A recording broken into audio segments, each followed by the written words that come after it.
Tatsalah. Good afternoon, everyone. My name is Beth Piatote, and I'm the director of the Arts Research Center. It's so lovely to see all of you here today. I hope everyone's gotten a chance to grab some food and find a seat. Welcome to the final Loft hour of this school year. We are really looking forward to, looking forward to our conversation this afternoon with Shiben Banerji, Alexandra, Lossada, and our conversation partner, Estelle Tarika. I want to begin with a couple of announcements. This is our 25th anniversary of the Arts Research Center. Yes, thank you, Shannon, for making this for us. We have planned 25 events conveniently located on a bingo card. And we're down to our last two. So there's today, and then in 2 weeks, we have a dance residency for our Indigenous Performing Arts residency. That is a collaboration with Theater, Dance, and Performance Studies. It's Sam Eros Mitchell, a Yaqui dancer, who will be giving 2 public performances as well as visiting masterclass and doing some original residence time as artists do. We've been giving away swag all year, and today's no exception. We will have 3 beautiful screen-printed T-shirts that come from an excerpt from a poem by Layli Long Soldier. We were very lucky that Layli Long Soldier was on campus with us last week. It is National Poetry Month. And in that spirit, I want to invite everybody to an event that's happening tonight, Poetry in the Commons, that's sponsored by BCNM and featuring our own Alex Pasquale. Sorry, we're claiming you as well as everyone else, along with Brian Ang, Kyle Booten, and a flash reading with students. That will be at the Commons at the Grimes Engineering Center at 4:30 p.m. We are also co-sponsoring an event that's been organized by Ken Wino and Simone Brown, featuring Kathy Park Hong and Robin D.G. Kelly. That will be tomorrow at 3 p.m. It's the Colloquium on Art and Activism, which is presented by the Music Department and CINMAT. Okay. So with that, I will quickly review. The goal of this gathering is to hear what our colleagues are doing. I was saying earlier that one of the things that I noticed when I came to Berkeley was like the hardest thing about being at Berkeley is being surrounded by brilliant people you never get to talk to. So this is a chance to get to hear what our colleagues are doing, and what I will do is introduce Estelle. Estelle will come up and introduce our speakers. They will present for about 9.5 minutes, and then we'll have time for conversation. And then at the magical hour of 1 p.m., that's when we give away more prizes, just to put bonus on top of all the food and the joy and the fellowship that we have here together. Okay. Without further ado, Estelle Tarika is a professor of Latin American literature and culture. Her research and teaching cover a diversity of topics: colonial and modern ideologies of race and nation in Latin America, indigenous expression in the Andes and Mesoamerica, human rights discourses and memory debates after the Cold War, Jewish Latin America, Holocaust consciousness and global perspective, and the transformative power of narrative and poetry. Her first book, The Inner Life of Mestizo Nationalism, explores the subjective effects of racialized national identity formations in Mexico, Bolivia, and Peru. Her second book, Holocaust Consciousness and Cold War Violence in Latin America, is about the impact of Holocaust memories and terminologies as reference points for authors and activists confronting state violence in Argentina, Mexico, and Guatemala from the 1960s to the present. Estelle, I welcome you.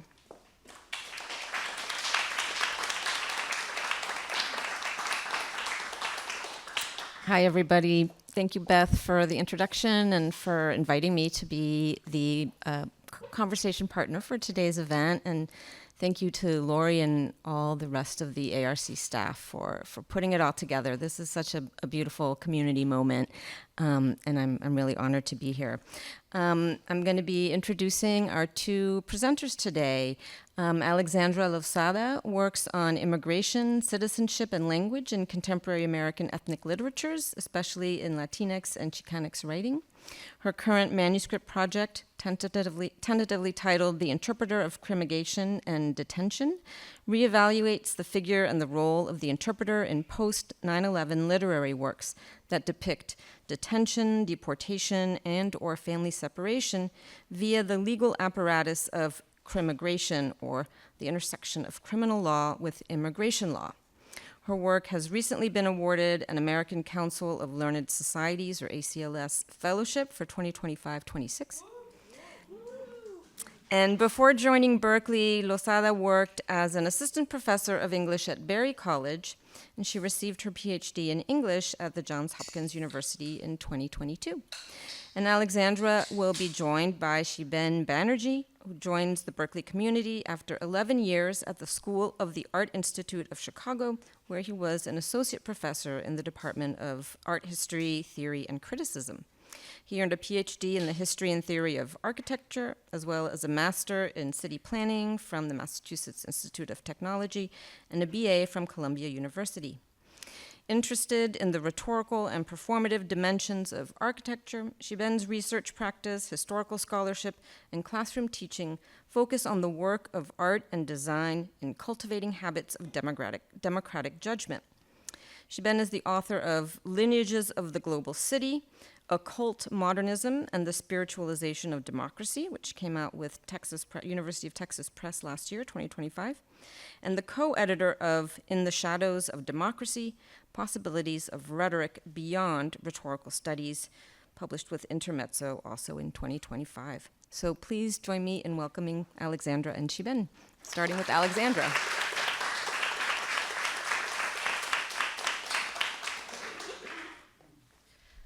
Before I begin, I would just like to thank Beth for the invitation, Lori and everyone at ARC for their support, Estelle for being our moderator, Shiben for already being an excellent interlocutor, and for everyone here who chose to make being here a part of your day. I really don't take that for granted, so thank you so much.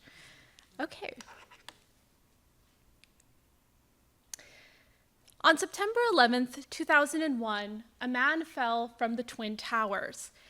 If he were not falling, he might very well be flying, wrote one journalist about this haunting photograph.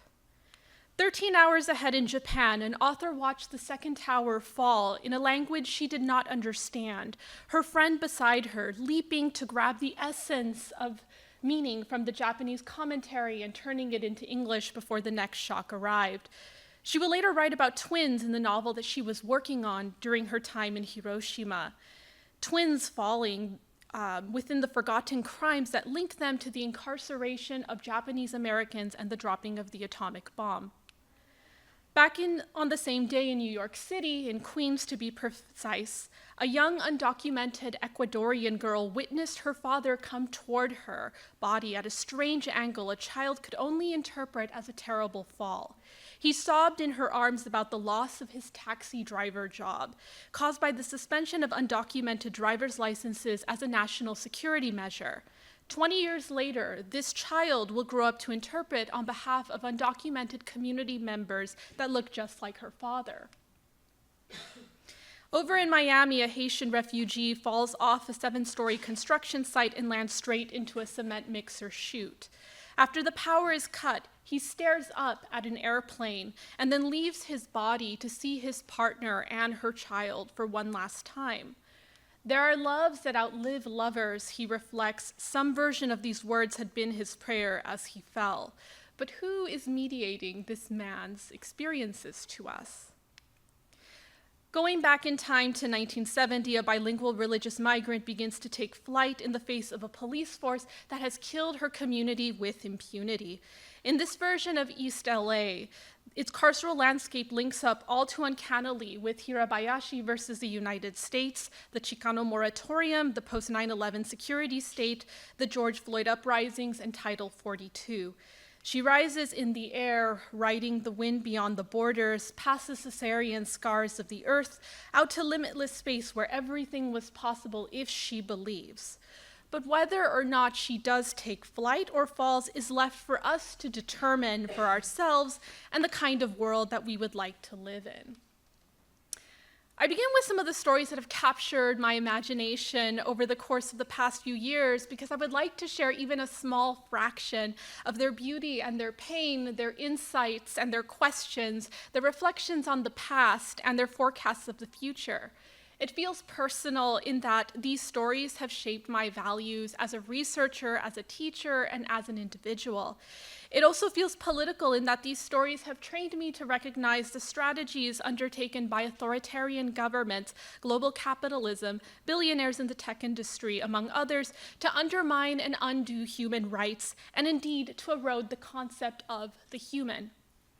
In conversations with colleagues, writers, students, and other kinds of readers, I have often heard that these kinds of stories humanize people who might not otherwise be recognized as human: migrants, the undocumented, the incarcerated, racially profiled citizens, and so on. Yet I am inclined to agree with the Haitian American writer Edwidge Danticat, who in response to critics praising her work on the basis of humanizing Haitians has said, "I am uncomfortable with that idea, mostly because I think that if people looked around them honestly, they wouldn't really need anything to humanize a group of people. We are your neighbors, both when we live here in the US and when we are still living in Haiti." As literary scholar Robin Cope distills, Danticat's intent has not been to humanize Haitians, rather it has been to humanize her readers by rendering them humane enough to see Haitians as their neighbors. Haitian humanity is an unassailable given, the reader's humaneness is not. And I think that this is a really important page to draw from. In asking myself what I am doing to help humanize readers, I have found myself thinking about the interpretive acts that we do as readers. Interpreting, after all, can be an exertion of power, but it can also be a great form of vulnerability. From this line of thought, I have asked, who can be interpreters? What are they interpreting and how are they doing it? What kinds of interpretive acts can humanize readers?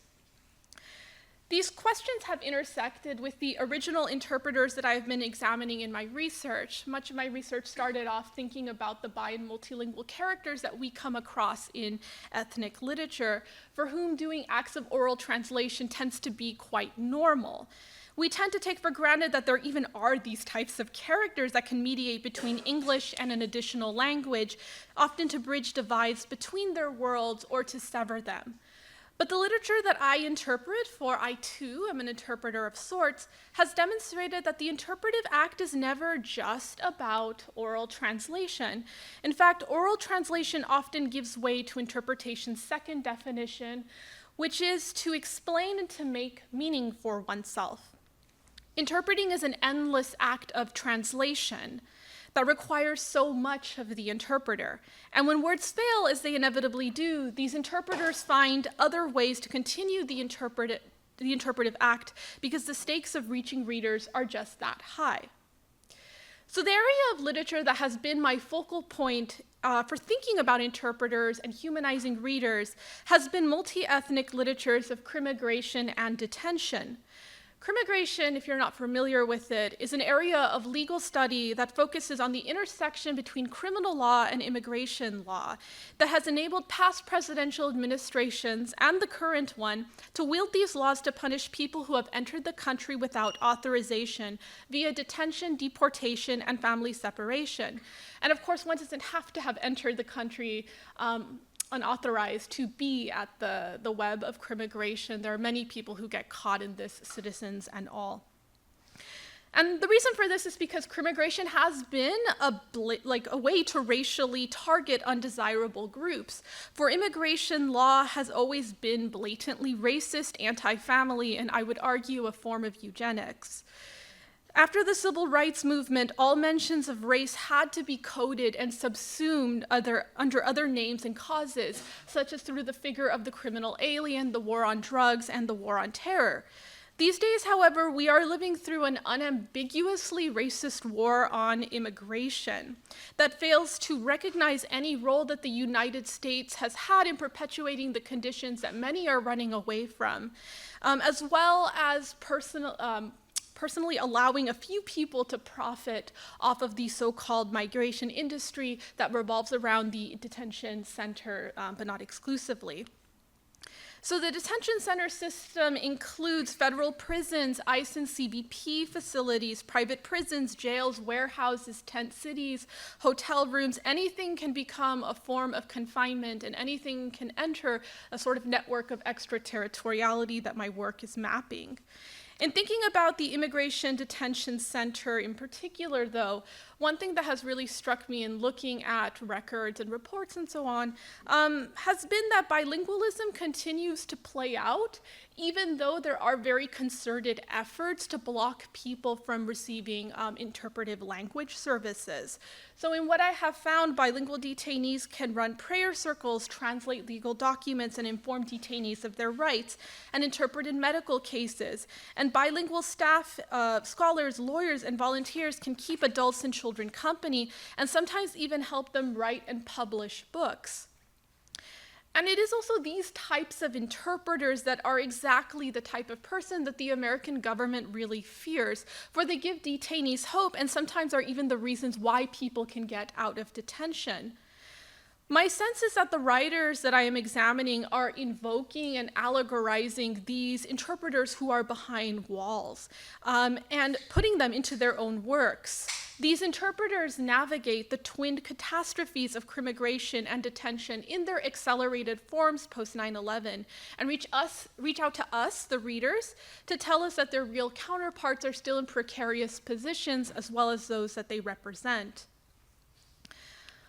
While I would hesitate to say that any of the interpreters in my research are involved in acts of resistance, because all of these works have very complicated feelings about resistance and what that means, I do think, at the very least, these works are putting together tactics for readers who become humanized through reading, readers who in turn become the interpreters of crimmigration and detention after the work finishes. So even if we are suspended in a state of falling these days, which maybe started at the beginning of the 21st century, maybe it's been much longer than that, these works still ask us, how do we as interpreters turn this fall into flight? Thank you.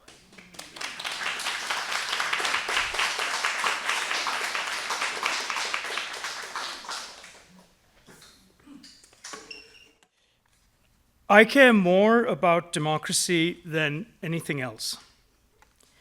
How I engage with views that differ radically from my own matters to me not because I am looking for common ground, but because I want to understand and critique my own formation and worldview. I want to interpret it. Only the arts can shift our orientation on ourselves in our myriad relations with others in the world. The arts offer us ways to look, to hear, to watch, to touch, to move differently, to inhabit the world differently. And what I want to focus on today is a slice through my work on the ways in which art and design stages an abstraction of time, the present, as a space of democratic belonging.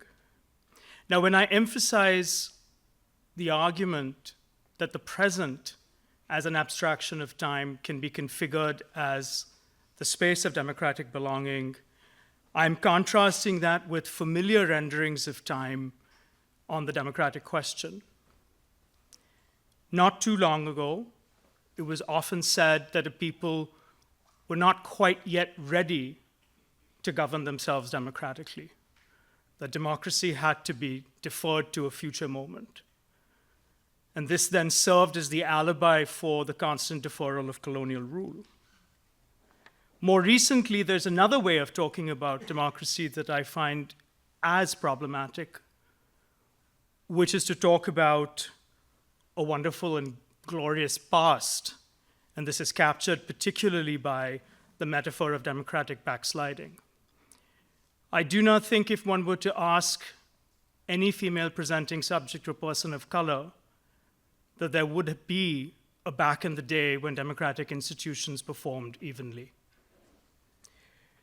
So what then is it to think about how design might simulate and prepare and attune us to a present as a space of democratic belonging? Let me bring this into focus with an image of a loft tower from 100 years ago. This June 1926 photograph shows the Bengali poet and critic of nationalism, Rabindranath Tagore, visiting the Rome studio of the Norwegian-American sculptor Henrik Christian Andersen. Tagore's visit was arranged by Mussolini. He was accompanied on the trip by his son, Roti, and was joined in Rome by his American interlocutor, Harriet Moody, as well as Brajendra Kishore de Burman, a scion of a feudal principality on the cusp of South and Southeast Asia that had become a British protectorate in 1809. Moody, Tagore, Brajendra Kishore, and Roti, gathering in Rome to inspect Andersen's drawings and models for a global city that would foster a sense of spiritual interconnection between and amongst nationalities and classes, instantiates the eccentricity of the early 20th century orbit that sought to create a democratic present outside a liberal democratic constitutional framework. It also speaks to the willingness of intellectual and feudal elites to engage fascism in a search for forms of belonging that exceeded imperial circuits. This lofty encounters and others like it form a narrative spine in my book, prize-winning. I still forgot to say that. Lineages of the Global City. In the present or the past? It won the 2026 Prose Award for Architecture and Urban Planning and will shortly go on sale. So I use this narrative spine as I examine plans for cities, suburbs, and communes across the Americas, Europe, South Asia, and Australia from 1905 to 1945 that sought to inculcate a global ethos in everyday life. And by global ethos, I mean both an ethic or an outlook on oneself as unavoidably interconnected with every creature and thing, as well as an ethics or an obligation to choose and act, knowing that one has an inexorable impact on others who do not resemble oneself. My historical argument is simple.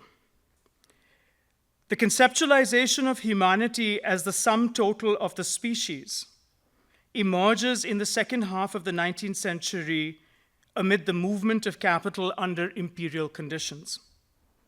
That is to say that humanity is conceptualized as such through cartographic and enumeration technologies.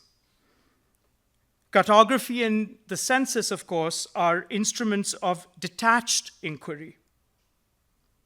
What I argue shifts is that at the dawn of the 20th century, when the interdependencies between imperial centers and colonized peripheries that had been formed in the 19th century were thrown into crisis and question, urban planning comes to be configured as a method for subjectivizing humanity. That is to say, giving belonging to humanity a sense of subjective depth. So if we turn then to Andersen's 1913 scheme for a global city, I critique the forms and techniques by which Andersen seeks to imprint an affect of excitement in an emerging international civil society. An excitement or thrill comparable to flying one's own aeroplane.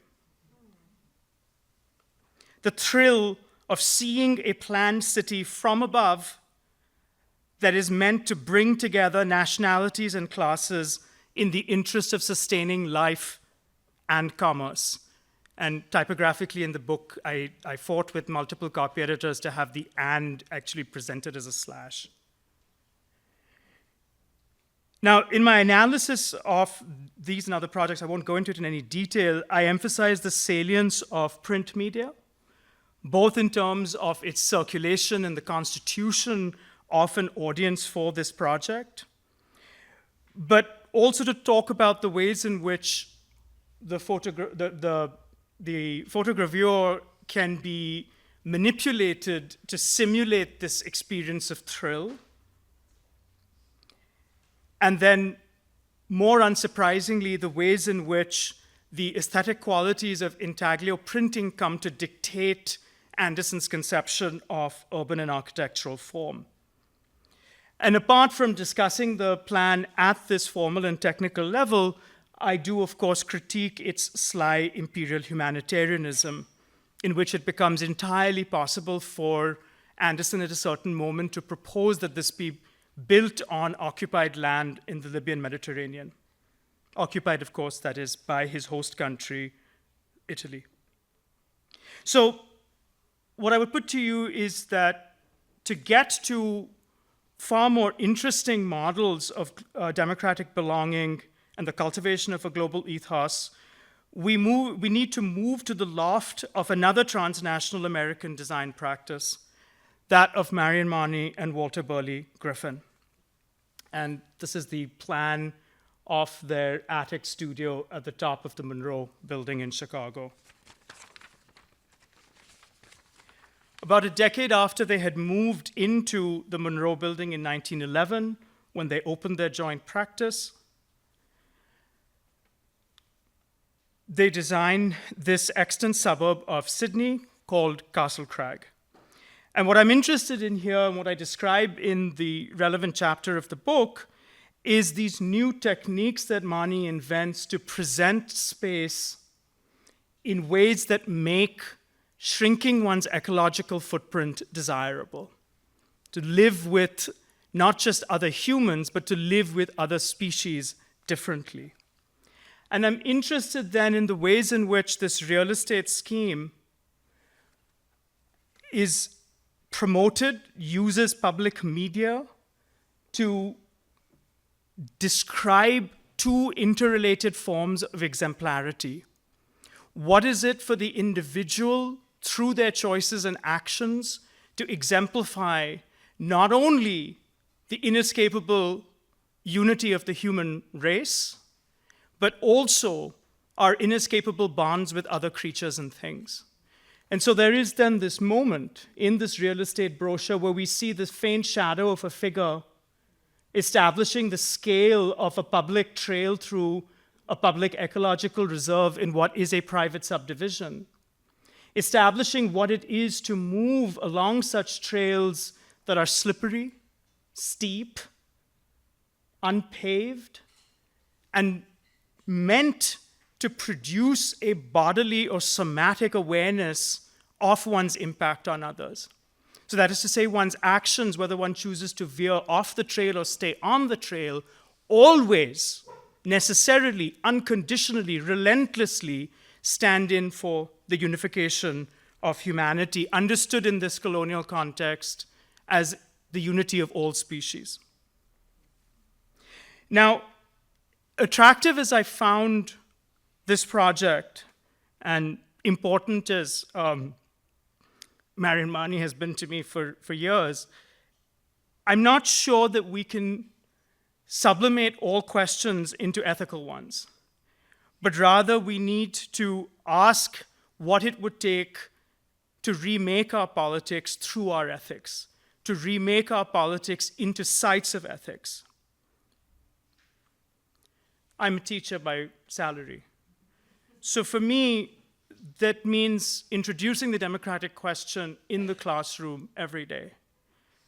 And to be clear, the democratic question is, what it takes to train our bodies and minds, maybe in that order, to listen and to persuade, to be willing to listen and being willing to persuade. And so you'll see, this is just an excerpt from my undergraduate internationalism seminar, but for, I guess since 2014, so more than a decade, I've had this phrase in the syllabus, all my seminar syllabi, graduate and undergraduate. The phrase is derived from the words of, the late Reverend Dr. Martin Luther King Jr. on the 21st of February, 1965, on learning of the assassination of Malcolm X.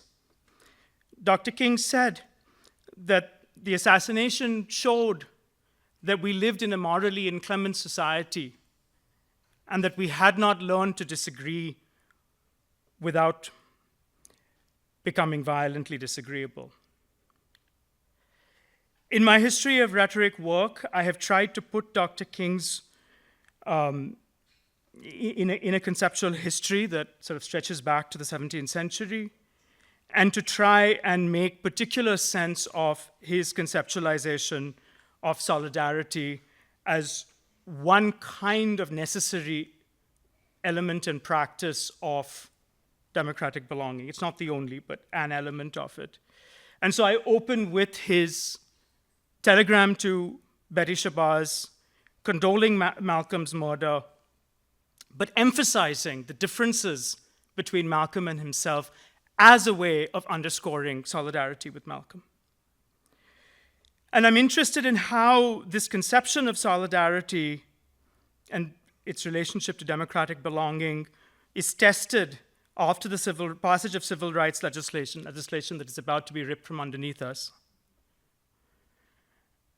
At the very moment when a new generation of Black activists emerges and comes to the fore, that's Stokely Carmichael. This is the Meredith March of Fear of June '66.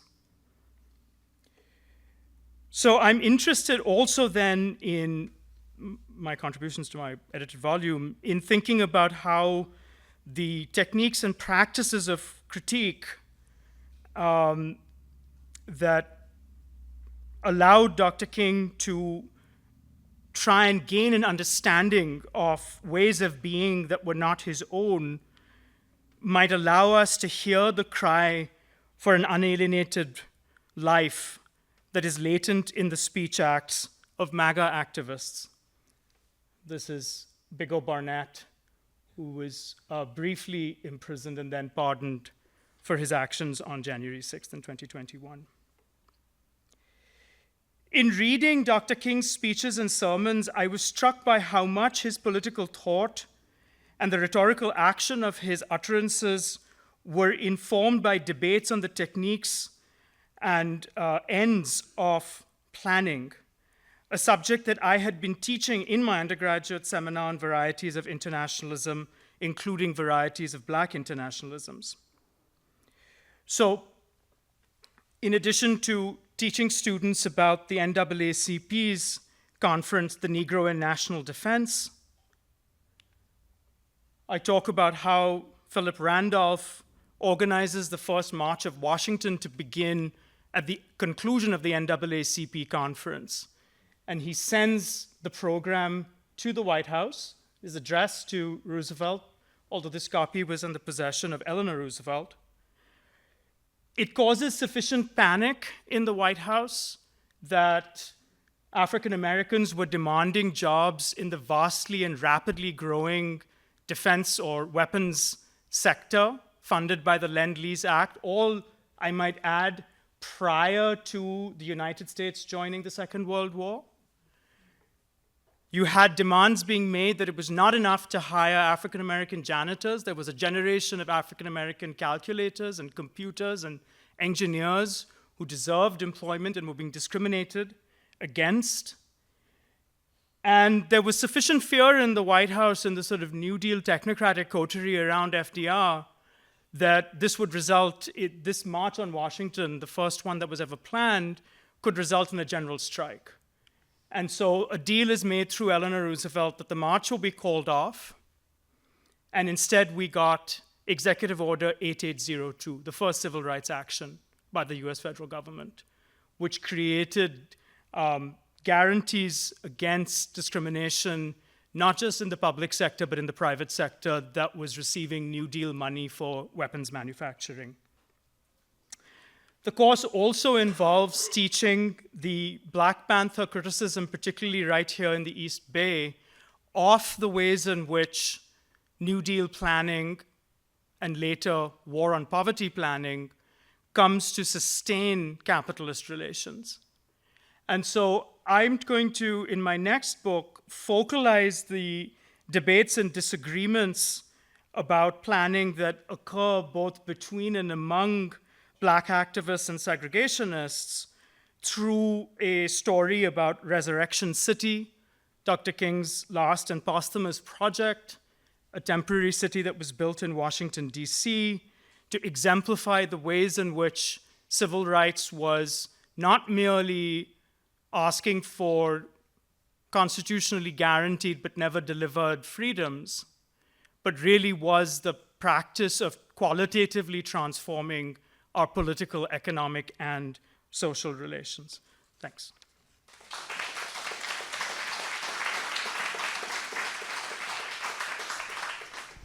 Thank you so much, Alexandra and Shiben, for your reflections. We had conferred before the start of the event about what kind of questions I might ask, but I'm going to throw you a curveball and ask you a really different question than the one that we had talked about. I was just so intrigued by your presentations and the materials that you showed us, the different novels, the quotes, the archival sources, the images. Could each of you tell us about a moment early in your research for one of these projects where you could sort of see, there is a project here that I want to pursue?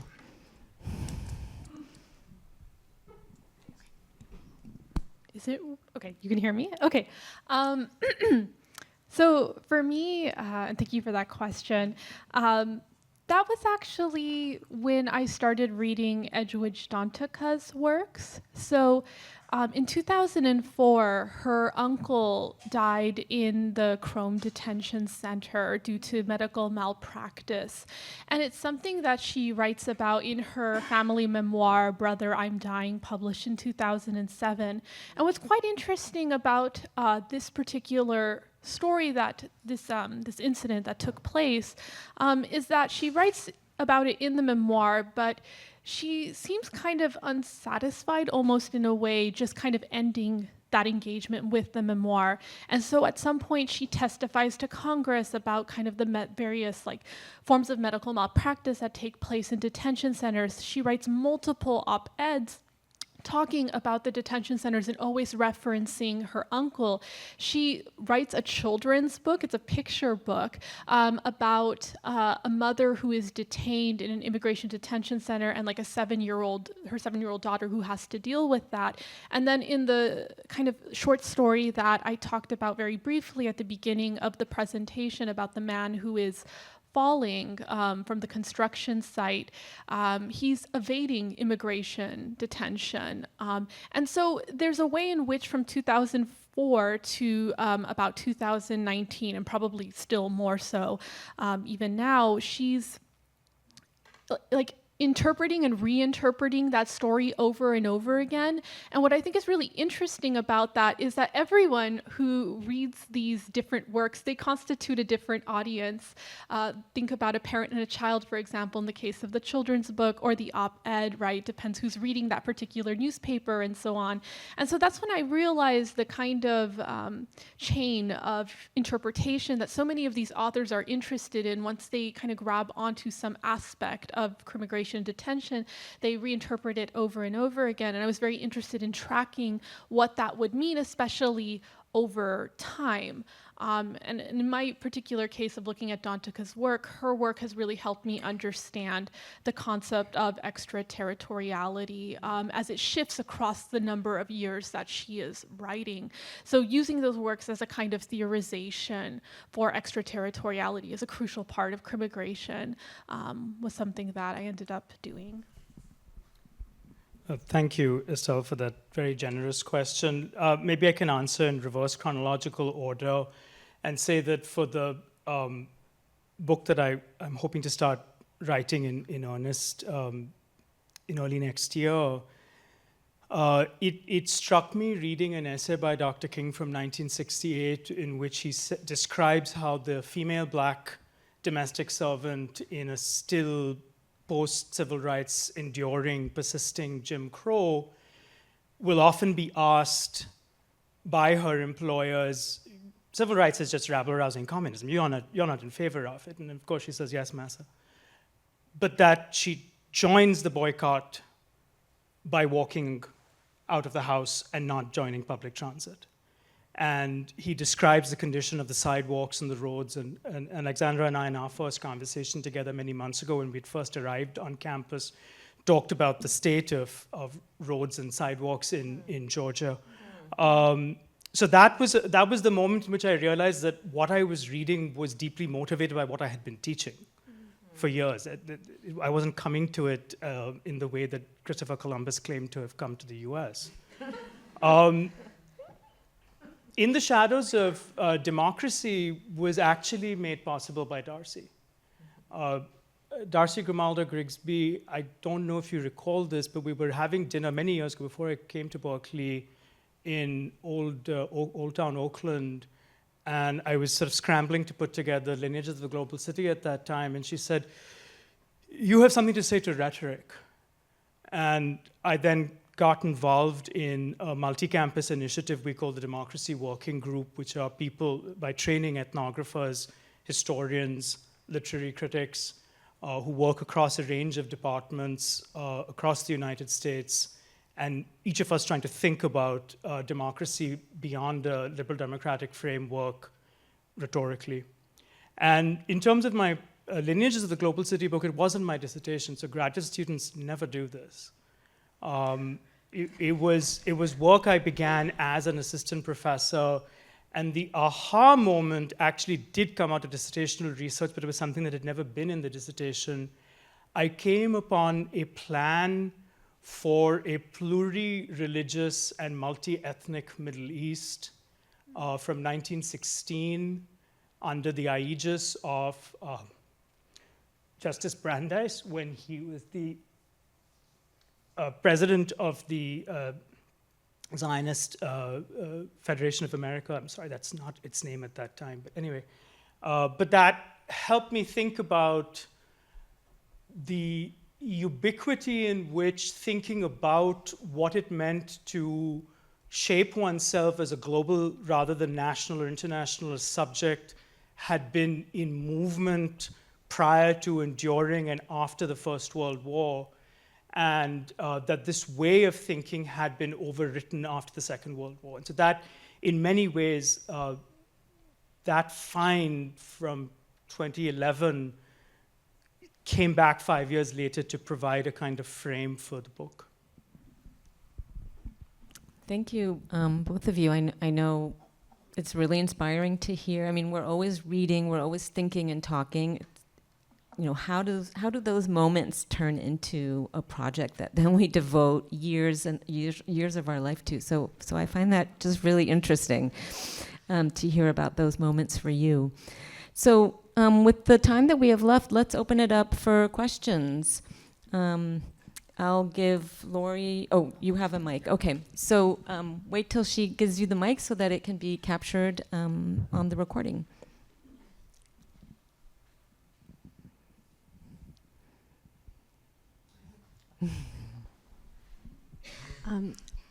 Thank you so much for both of your talks. Alexandra. Yes, Alexandra. Could you talk more about this, the image with which you started and finished of falling and flying? I'm just curious about how that manifests in other parts of your project. Yeah, so That image is an image that haunts the entire book, even though I don't really quite talk about it, but it is the starting point. So part of the reason why that image hangs over the book is because the work that I'm looking at, it is post 9/11. And the book is kind of engaging a bit with a critique of 9/11 studies, which tends to ignore that on the same day the Twin Towers and all that were attacked, crimmigration really ramped up. I mean, with, for example, one of the quotes from the beginning where the author's father loses his job the same day that the towers are attacked, that undocumented people's driver's licenses would be suspended as a national security measure is something that is always left out of the story of 9/11. And so I almost see what's happening with the way that I'm understanding crimmigration within this literature as the kind of shadow to the story that is being told about 9/11 through literature. And so I think about that. And I also think about how many of these works are intensely interested in that kind of slippage between flying and falling. So sometimes the interpretive act is analogized in that particular way, or sometimes it has to do with engagements with spaces. So aerial surveillance is something that happens a lot in these works. And I'm quite interested when aerial deportations show up in these works as well, which I kind of think may be where my next project is going as well. I'm quite interested in how like the sky functions as a kind of its own border. So I'm thinking about that in relation to oceanic studies. So that's kind of some of my thoughts about that particular photograph. But for me, I don't know, that falling figure shows up again and again. It's just a figure that doesn't get talked about in relation to multi-ethnic literature by most scholars.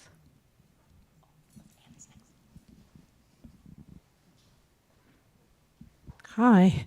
My question's also about one of the images you showed, Shiben, and it was the Anderson aerial view of the international or city. And I just was wondering, it looks a little bit like, I mean, it's so clear the contrast between the whiteness of the developed part of the city and then this kind of brown everything else. And I was wondering whether that's what the image looks like or whether it has changed over time to be more contrasty and brighter in the developed part. Thank you, Anne, for asking that question, because it lets me elaborate what I very gesturally referenced. No, the contrast was deliberately set up. See, rosin was added to the copper plate for all the outlying precincts, which are, of course, for the worker housing, and are basically presented as blank.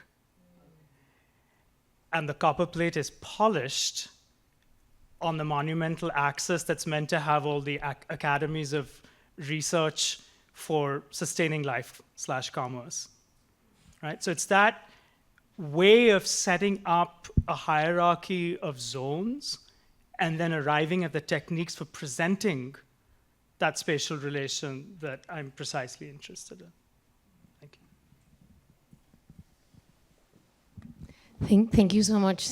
This is very inspiring. And I have a question also relating to the falling and flying, but also to the space. And of course, humans cannot fly, but they can fall. But animals can fly and humans can get the help of machines or create different infrastructures to fly. So I was thinking about that in the relation also with humans in other environments with non-humans. In the other projects, we're designing ways of inhabiting with the non-human. And so I want to think a little bit more, or I want you to talk to us a little bit more about the relation, not just with other humans, but with the other many others in these projects. We have, please. Start. Or okay.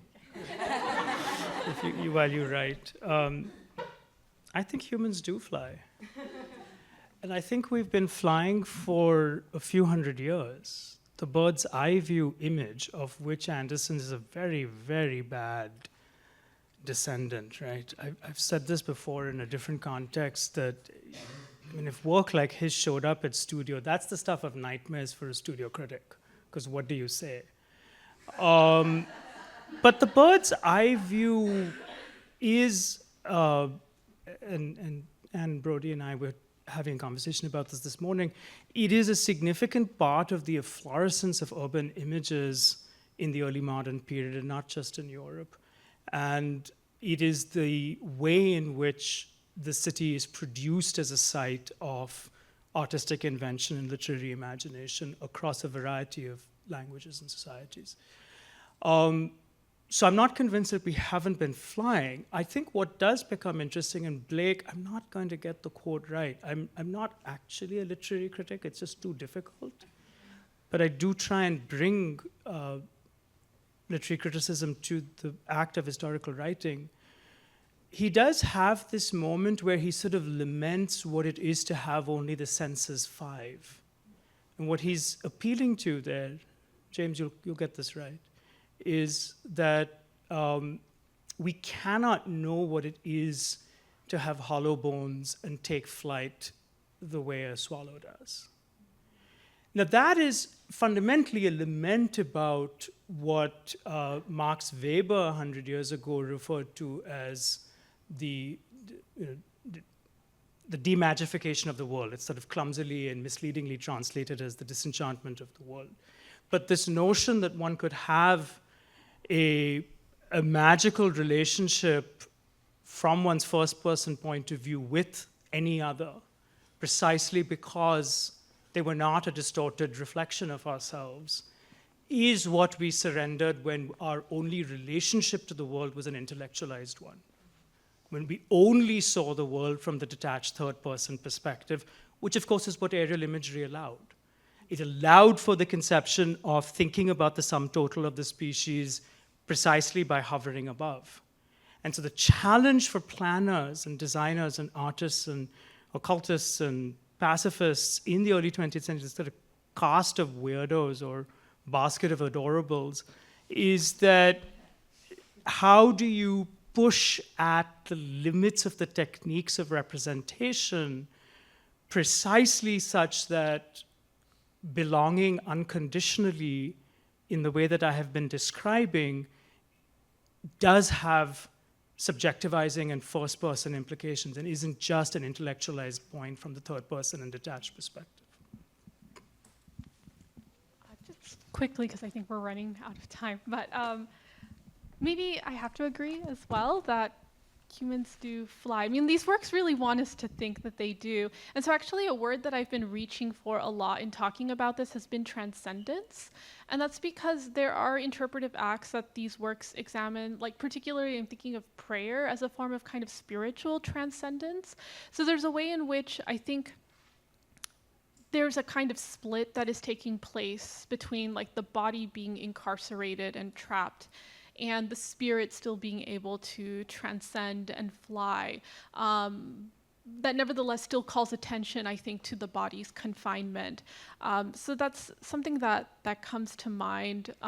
But initially, while I think I was very enthusiastic about the idea of transcendence being a positive thing, there are so many moments in these works where we have like helicopters shooting people and helicopters just being used as a form of terrorism, really. With migrants trying to cross the desert, for example. And so how do you have a form of transcendence that doesn't get caught up with everything that's weaponized that's in the sky is something that I've really been struggling with. And the kind of implication and involvement of spaces like the desert that also can't really quite be tamed by humans either. So yes, humans fly, but I think it's, the question is to what extent, almost in a way. Thank you both for your answers. Let's say, give them a round of applause.